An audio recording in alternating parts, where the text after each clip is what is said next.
નમસ્કાર, આપ જોઈ રહ્યા છો નેશન પ્લસ ન્યૂઝ. હું છું આપની સાથે વિભિક્ષા પરમાર.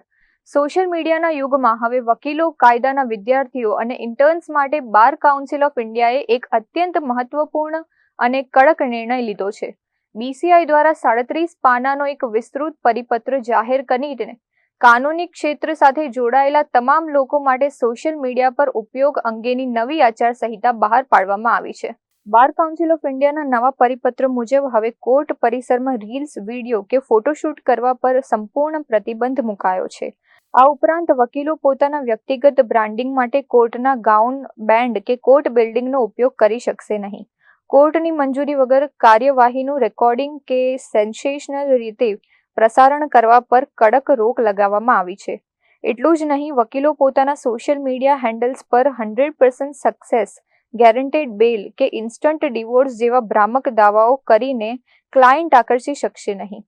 ક્લાયન્ટની ગોપનીયતા ભંગ કરવા, AI આધારિત ડીપ ફેક જજમેન્ટ, ખરીદેલા ફોલોઅર્સ કે પેઇડ પ્રમોશન દ્વારા પોતાની ખોટી છબી ઊભી કરવા પર સખત મનાઈ ફરમાવવામાં આવી છે. જો કે BCIએ સ્પષ્ટ કર્યું છે કે કાનૂની જાગૃતિ, ચુકાદાઓનું શૈક્ષણિક વિશ્લેષણ અને બંધારણીય શિક્ષણ અપાતા વિડીયો કે પોડકાસ્ટ બનાવી શકશે, પરંતુ તે કેવળ નિષ્પક્ષ અને શૈક્ષણિક હેતુ માટે જ હોવા જોઈએ. જો આ નિયમોનો ભંગ થશે તો એડવોકેટ્સ એક્ટ 1961 હેઠળ શિસ્ત ભંગની કાર્યવાહી, કોર્ટની અવમાનના અથવા ડિજિટલ એથિક્સ કમિટી સમક્ષ તપાસ થઈ શકે છે. વકીલાતને વેપાર નહીં પરંતુ એક પવિત્ર જાહેર સેવા તરીકે જાળવી રાખવા BCIનો આ નિર્ણય અત્યંત સીમાચિહ્નપૂર્ણ સાબિત થશે. Bureau report, nation plus news, Vadodara.